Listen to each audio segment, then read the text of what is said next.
Saudações a todos os telespectadores da TV Consulado RJ e também aos nossos ouvintes da Rádio Penza Rio, que também ouvem esta entrevista com o nosso convidado especial, que vem diretamente de Angola, de Luanda, propriamente falando, que é o Kabingano Manuel. Saudações. Saudações, é um prazer muito grande falar para o público que acompanha a TV Consulado e também para aqueles que estão ligados através deste canal, que é a Rádio Consulado. Exatamente. Kabingano, é um prazer enorme tê-lo aqui no nosso estúdio, né, aqui na TV Consulado, Rio de Janeiro. E primeiramente eu gostaria de matar uma curiosidade, né, dos nossos ouvintes e também telespectadores, que é para saber então o BI, né, completo do Kabingano Manuel. Quem é Kabingano Manuel?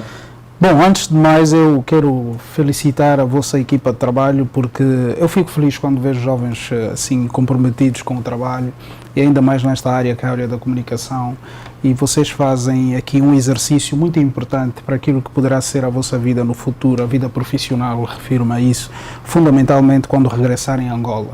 Esse exercício vale muito mais do que estar às vezes sentado numa carteira, na sala de aulas a fazer qualquer curso, porque a prática torneia o profissional para aquilo que é de facto a realidade, né? E nós temos provas de muitos estudantes universitários que, quando não passam por esse procedimento que vocês estão agora a passar aqui sabiamente no consulado, não conseguem depois encontrar-se na profissão, vão à rua e é a primeira vez, nunca foram, mas estudou jornalismo. Então vocês estão aqui a fazer um exercício muito importante e isso vai ser fundamental para vossas carreiras e também para aquilo que é a comunicação em Angola. Nós agradecemos. Bom, eu sou o Kabingano Vidal Manuel, tenho aí um Vidal, que é da minha mãe, da tia Branquinha, né, como digo sempre. E tenho 34 anos de idade, nasci no dia 28 de abril de 1982. Nasci e cresci no Kazenga, no 7500, na Rua dos Bolinhos. Sou natural de Luanda, obviamente, e fiz o ensino primário na São Padre, uma escola perto de casa. Depois fui estudar no Angola e Cuba, mais tarde no Puniv Central e depois no Puniv do Kazenga, e depois fui para o ISED, onde fiz a licenciatura em Sociologia. Sou licenciado em Sociologia e sou filho, tenho 6 irmãos, penso que essa é a conta mais acertada. Eu sou o quarto dos rapazes, depois tenho 2 irmãs que são gêmeas. Sou casado, também está no bilhete. Sou casado. Com certeza, Estado Civil. Eu sou casado, vivo com a minha esposa, casei-me em 2008, tenho agora 2 filhos, um de 6 anos. Já tem 8 anos de casado. Já, e o outro agora acabou de nascer. Sou um gajo feliz. Então pode dizer que é homem realizado, né? Eu costumo dizer às pessoas que eu me realizo todos os dias, e porque eu busco as coisas que eu sou capaz de fazer e busco as coisas que me fazem bem, e é por essa via que eu consigo realização diária, porque é muito frustrante, né? Nós 24 horas e não materializamos nada do que pensamos, então é melhor pensar naquelas coisas que são execuíveis e que nos façam bem, e eu consigo nas 24 horas materializar os meus objetivos. Portanto, eu sou uma pessoa feliz, sim, eu sou cristão, e acho que a felicidade ainda tem muito mais cabimento quando é fundamentada na fé, e é por essa razão que eu sigo uma vida modesta e super tranquila. Muito bem. Quando é que se descobriu, né, capaz de fazer jornalismo, neste caso? Quando é que começou essa história de televisão e jornalismo em si? Bom, na minha casa, os meus 2 irmãos mais velhos, o Pereira e o Vicente, sempre gostaram de rádio. Eles são de um tempo do Eduardo Magalhães, assistiam às aulas no mesmo local, e eu os ouvia ler os jornais antigos e tal, na casa de banho. Naquele tempo o papel higiênico era difícil. Então na casa de banho, naquele ato sagrado, a ler em voz alta. E o meu pai era uma pessoa muito ligada ao rádio. Nós não tínhamos televisão e o meu pai sempre foi muito ligado ao rádio. E aquilo, de uma maneira ou de outra, foi assim, minando positivamente a minha vida. Era muito presente a comunicação na minha casa. Mas na adolescência começou a tornar-se, assim, esse interesse em ser jornalista muito mais forte. Só que infelizmente eu não entrei para o IMEL, onde fui fazer um teste, mas sim entrei no Puniv, e então tive que fazer Puniv. E não deu para materializar o desejo de ser jornalista. Pronto, esqueci. Sempre muito ligado à televisão, a assistir, à rádio, a ouvir. Até que um dia, já no terceiro ano do ICE da TPA, fixou um anúncio na instituição onde eu estudava, que é o ICE de Luanda, a dizer que precisavam de estudantes universitários para compor ali, fazer parte do quadro do pessoal da TPA. Inscrevi-me, passei em todo o processo, fiz todo o processo seletivo, testes psicotécnicos, escrito e etc. Mas o meu objetivo já naquela altura não era ser jornalista, como já estava no mundo da arte, desde os 13, 14 anos no teatro, depois ingressei para a televisão como ator, ainda iniciei no Reviravolta, o meu objetivo era ser realizador, porque eu já dirigia o grupo de teatro.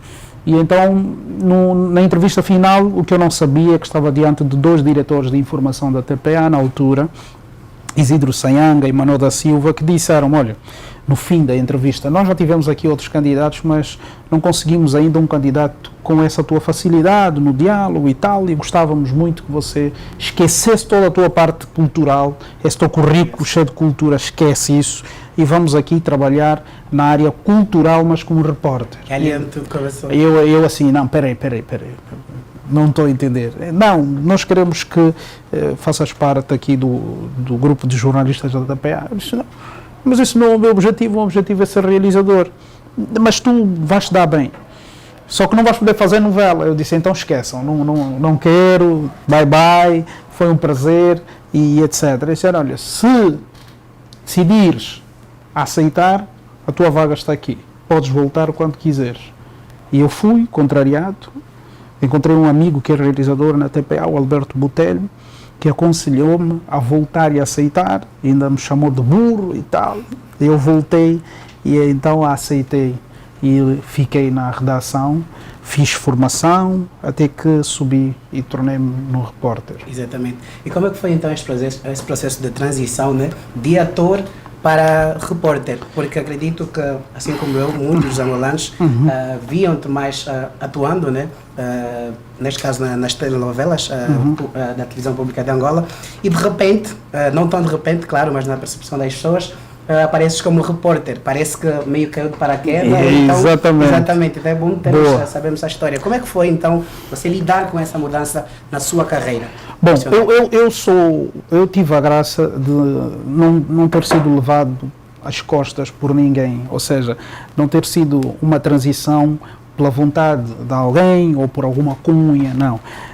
Quando entrei para a televisão como ator, entrei por via de um teste e entrei muito bem, e graças a Deus teria apenas 2 cenas, mas a partir da primeira cena o realizador depois veio falar comigo e disse que ia pedir a quem estava a escrever a novela na altura para que escrevesse mais para mim, e fiquei na novela com o personagem Marley, e aquilo marcou muitas pessoas. Isso foi Reviravolta, telenovela Reviravolta, o Marley da Irina, e aí marcou muitas pessoas.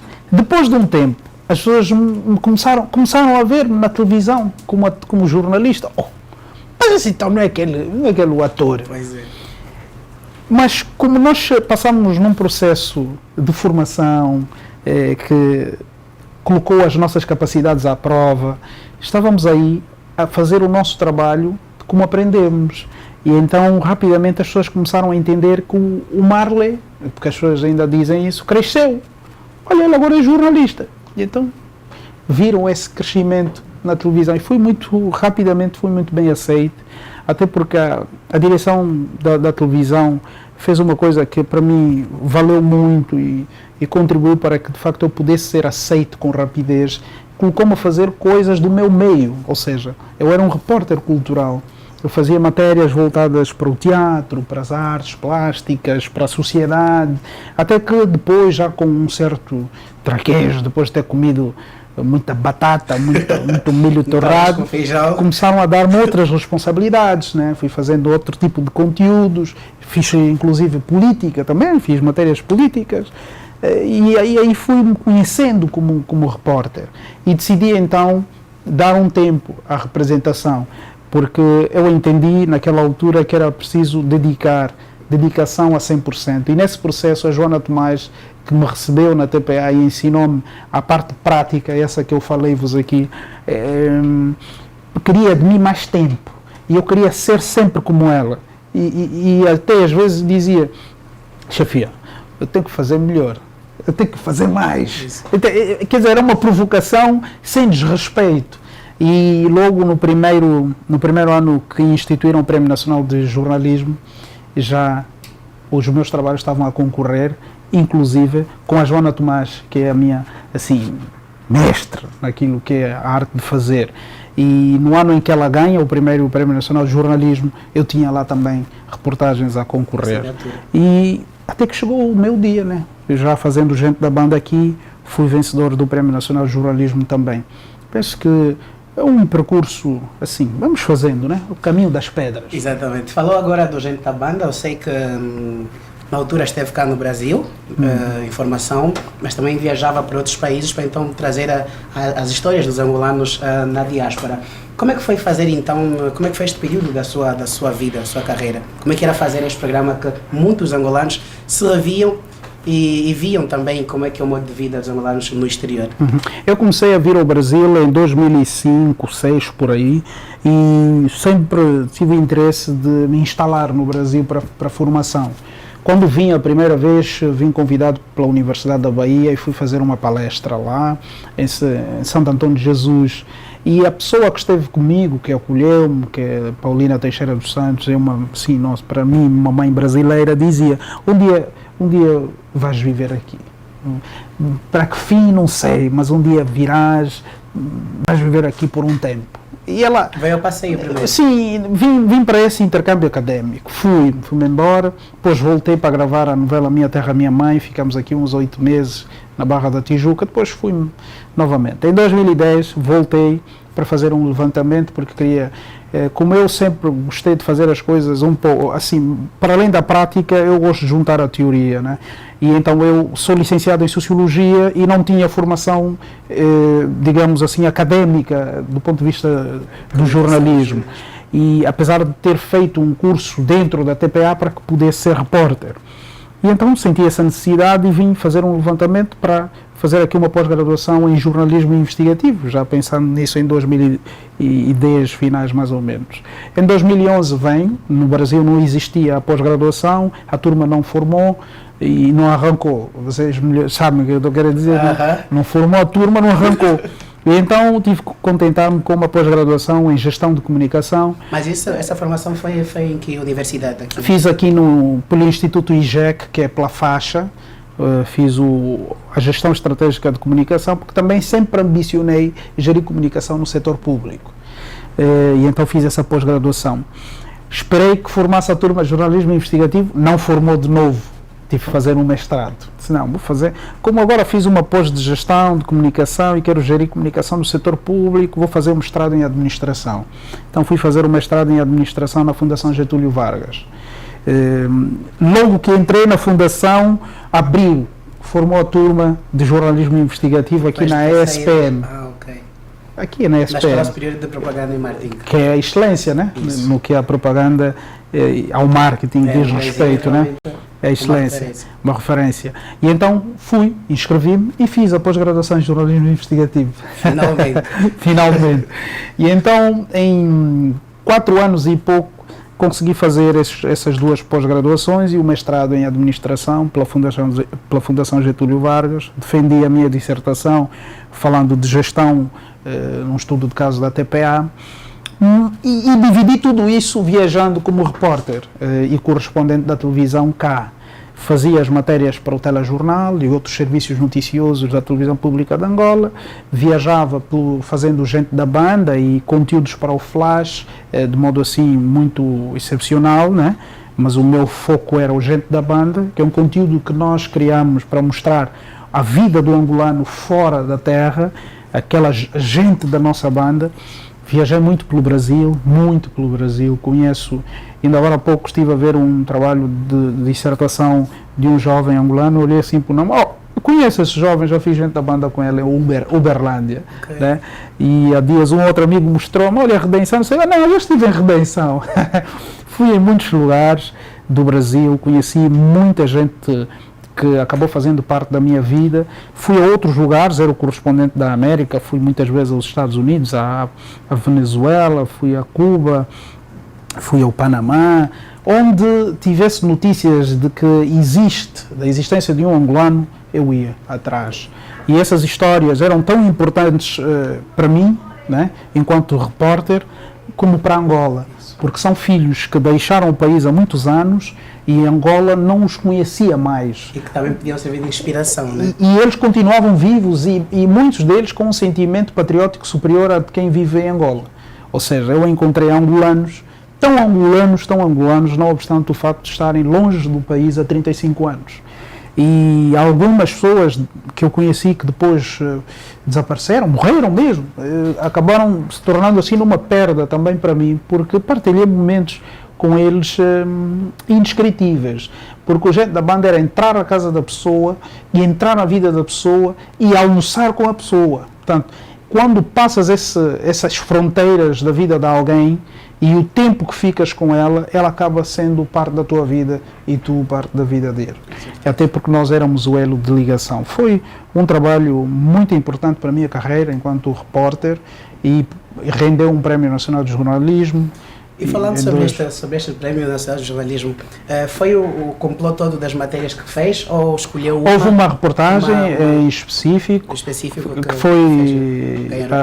foi a história do Lourenço, um angolano que há muitos anos vive em Cuba e que ansiava reencontrar os familiares. Nós contamos a história dele, emocionámos o país, fizemos o retorno do Lourenço a Angola e foi fantástica. A matéria foi assim, digamos, do ponto de vista humano, foi de um valor imensurável.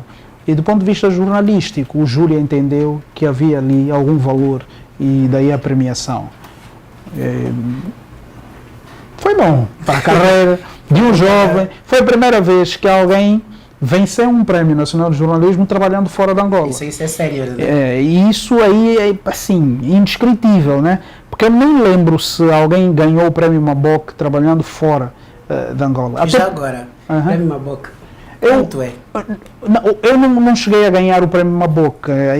Não sei se um dia vou ganhar o Prémio Maboc. Também não trabalho para ganhar os prémios. Mas nessa altura, como estou um pouco fora da atividade jornalística como tal, as chances são muito menores. Mas o Prémio Maboc já estive várias vezes como finalista na categoria de repórter do ano, repórter revelação. Quer dizer, a minha carreira é tão recente que, se nós contarmos de 2007 mais ou menos até aqui, já aconteceu muita coisa.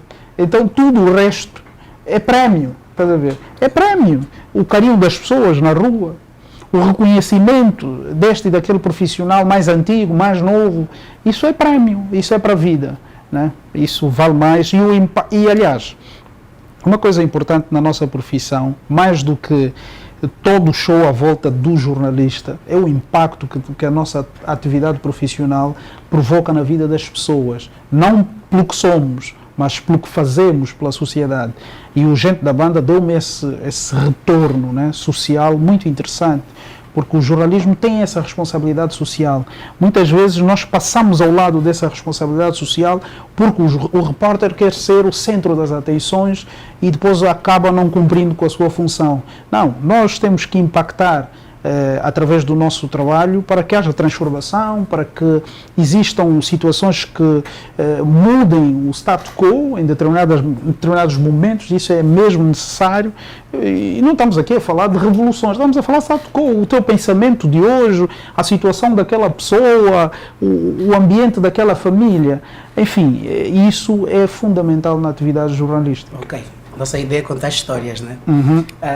Bom, e como é que foi então o convite para substituir o Pedro Zaja, né, no programa Hora Quente, visto que devia ser uma responsabilidade muito grande, porque simplesmente, né, o programa com maior audiência da nossa TV, né? Mas eu não sou uma pessoa abençoada. Eu acho que eu sou.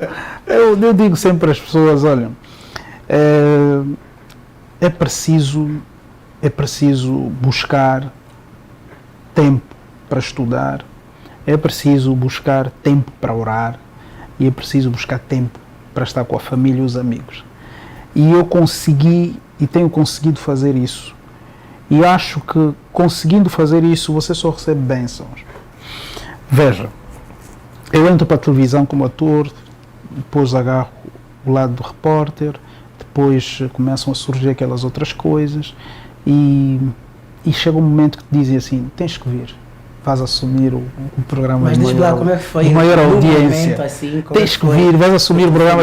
Mas como é possível? Logo eu hoje já sou mais jornalista do que entertainment, eu já faço menos o lado artístico e tal. Não, tu mesmo, porque o formato do programa, nessa altura o que nós pretendemos é virado para aquilo que você faz. Está bem, então ótimo, e voltei para Angola.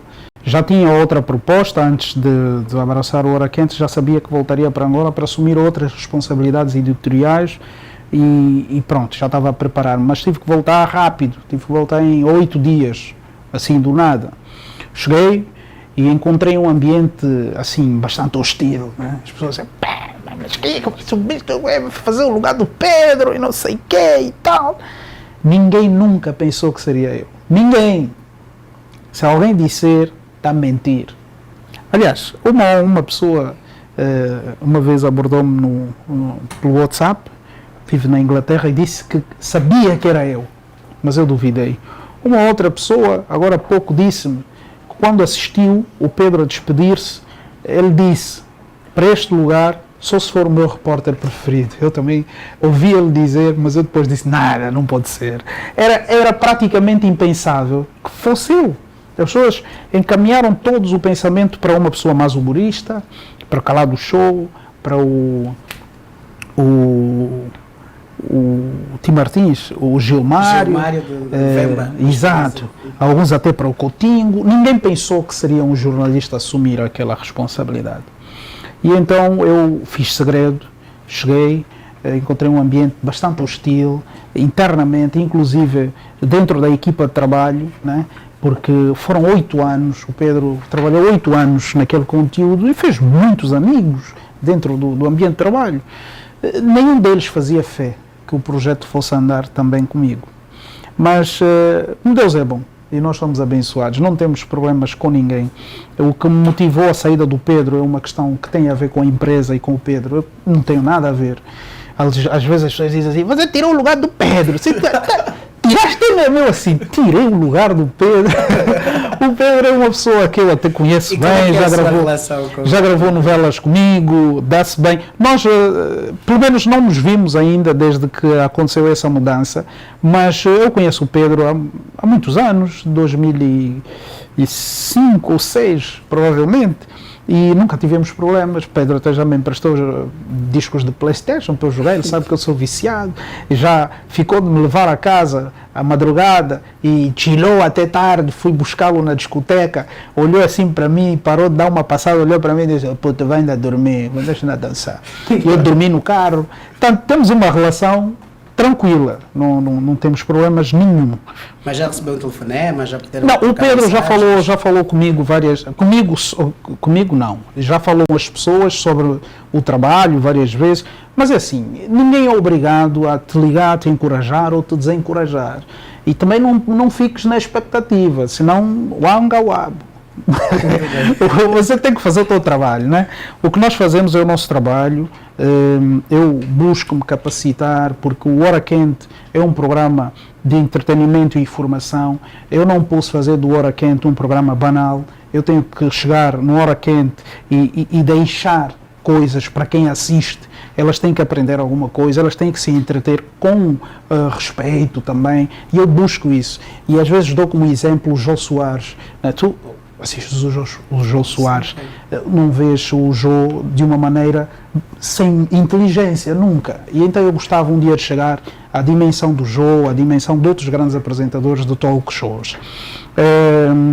Foi rápida a mudança para essa vertente na minha vida, e também foi rápida a aceitação por parte do público. Hoje as pessoas já dizem, não, sim, dá para assistir. Quando encontram-me na rua, dizem, mas, sim senhora, tá. Então nós estamos a fazer o nosso trabalho sem querer tirar lugar a ninguém, com aquilo que aprendemos e com alguma competência vamos fazendo, com o grupo de trabalho que é maravilhoso, que faz o Hora Quente. Já lá se vai quanto tempo desde que assumiu? Já lá vão pivô? Já um ano e alguns meses. Eu acho que aquilo começou em junho. Já andou. Então Olha, o Hora Quente, eu já não sei se... Também eu sou assim, né? Quando faço uma coisa, depois já não quero tão rapidamente deixar de fazer. Só quando atingir todos os orgasmos profissionais. Eu já não sei viver sem Hora Quente, estou a falar sério. Já estou há um mês fora do ar, uma saudade assim tremenda, que só não voltei ainda porque vim mesmo para passar férias com a família. Mas a vontade de ir ao ar, de contar histórias, de entrevistar pessoas, é muito grande. Ok. Sabemos que o futuro a Deus pertence, né? Mas o que puder fazer, o que é que você imagina daqui para frente? Bom, daqui para frente. Profissionalmente ou assim no fórum pessoal? Mas profissionalmente. Agora, se quiser falar do pessoal também, fique à vontade. Profissionalmente eu estou muito, digamos assim, muito atarefado. Tenho mesmo muito trabalho, porque as pessoas vêm caminhando só à noite no Hora Quente, mas eu durante o dia faço outras coisas. Tenho responsabilidades editoriais, sou subdiretor de conteúdos institucionais na TPA, portanto tenho um mega trabalho nas costas, tenho programas que dependem de mim do ponto de vista de coordenação e lidar com textos, orientar repórteres, preparar o conteúdo para ir ao ar como deve ser. Um desses conteúdos é o Segurança Pública, o Angola Magazine, o Vencedores, que praticamente tem a minha coordenação executiva. Portanto, profissionalmente, eu acho que o que eu tenho por agora basta. Eu me vejo numa televisão moderna onde eu possa, de facto, dar o meu contributo, não só enquanto apresentador, porque eu acho que tem que apresentar, tem que fazer alguma coisa voltada à apresentação sempre. E a outra, que é esse lado mais off agora, né? Que é a orientação editorial em relação aos conteúdos. Vejo-me numa televisão dinâmica, numa televisão moderna, onde o jovem possa ser aceito com as ideias que tem, em que os mais velhos consigam entender que o lugar deles enquanto profissionais antigos da estação não é simplesmente os gabinetes, mas é a rua para fazer reportagem, porque é lá onde a coisa acontece e precisam de estar lá gente experientes. Se nós ligarmos aqui a televisão brasileira, vai ver os repórteres de cabelo branco, né? Não é verdade? Não, liga a nossa televisão, os repórteres são todos jovens e às vezes há um preconceito em relação a isso. Dizem, para aquela reportagem que ele foi, não, mandamos lá um miúdo. Mandamos lá um miúdo. E ainda entende-se a categoria, o repórter lá, entre nós, o repórter é uma função assim abaixo do jornalista. Não, esse repórter é ser jornalista. É uma visão extremamente errada. Certeza, que é a base de qualquer notícia, de qualquer matéria. O jornalista, de investigação, a reportagem, exatamente. Para mim, a reportagem é o que há de melhor na profissão, né? Porque nós temos a oportunidade de acompanhar os factos e ter contacto com as pessoas, com as sociedades, com as comunidades, com as culturas, e ainda, para além de contarmos as histórias, ainda nos tornarmos ricos do ponto de vista cultural e não só.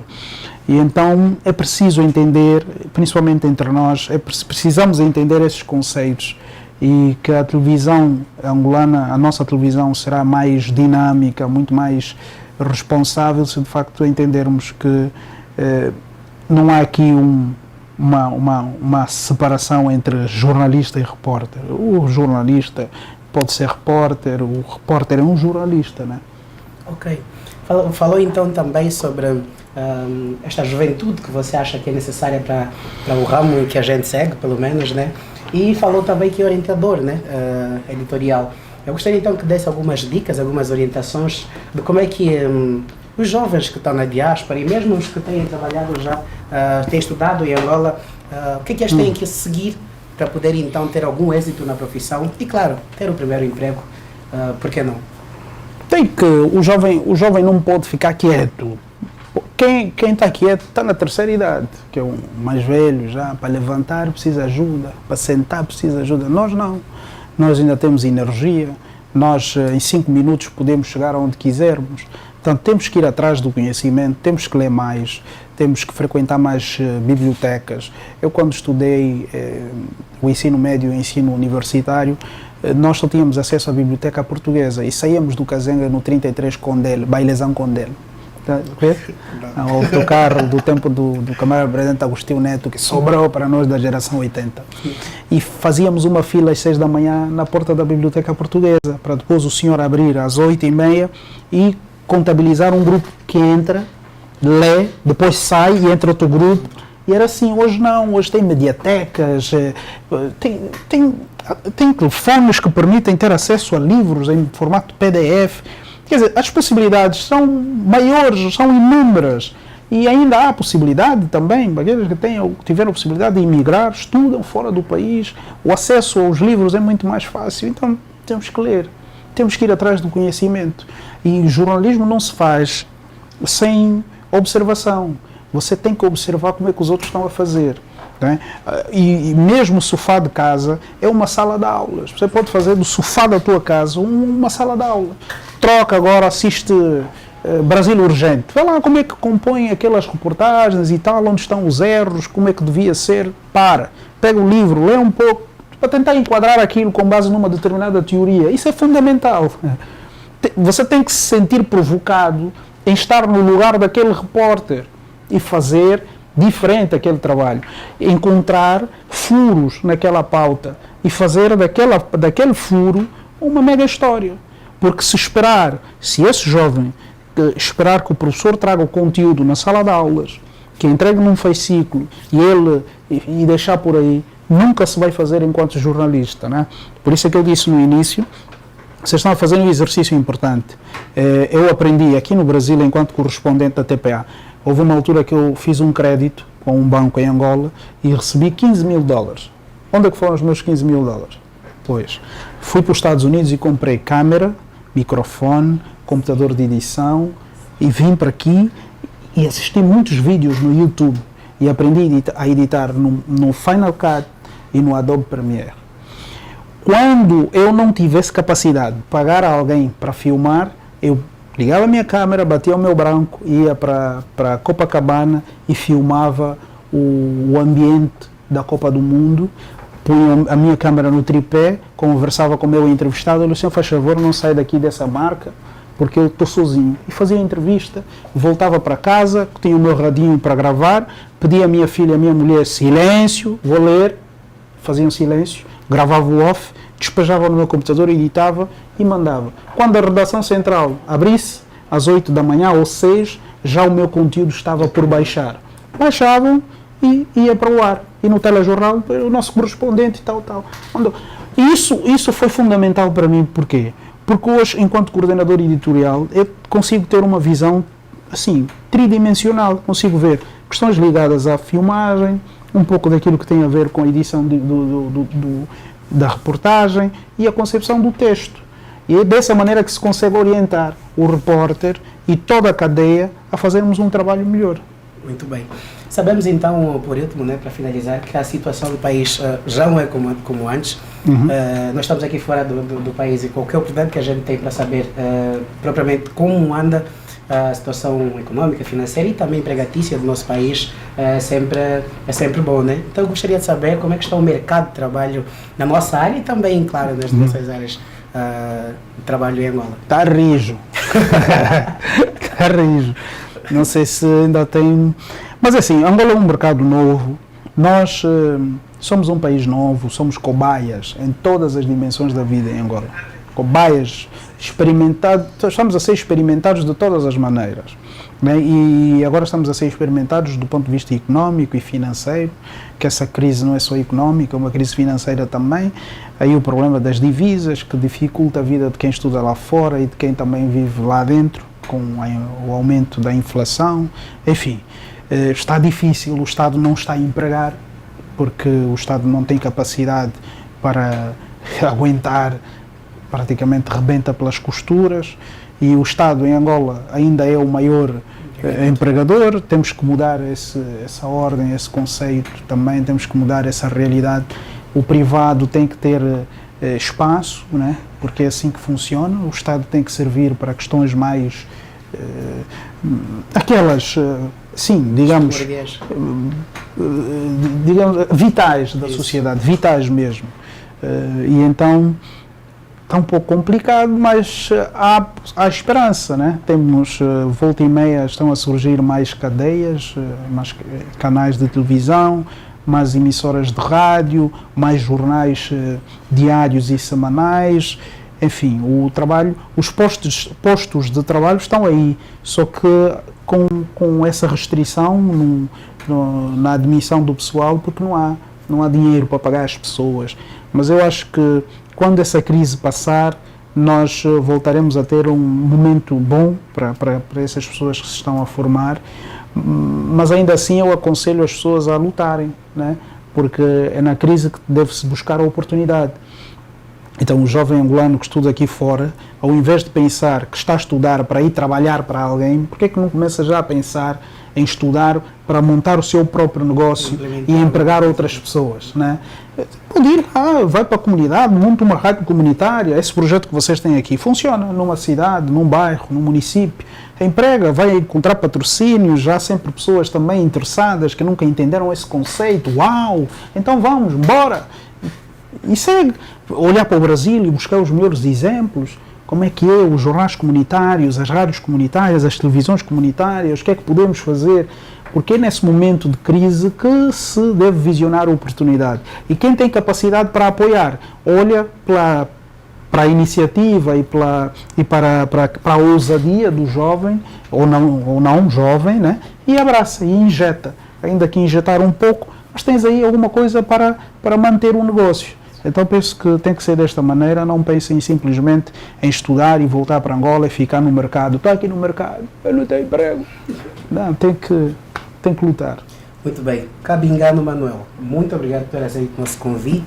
Já que está aqui no Rio de Janeiro, não podíamos deixá-lo passar sem vir aqui dar uma palavrinha então para os nossos telespectadores da TV Consulado RJ e também os nossos ouvintes da Rádio Kwanza Rio. Esperamos tê-lo em próximas oportunidades. A nossa porta está aqui aberta. As instalações do Consulado Geral de Angola, no Rio de Janeiro, propriamente aqui no Espaço Cultural. Muito obrigado mais uma vez. Esperamos então que volte sempre. Obrigado, um abraço a todos.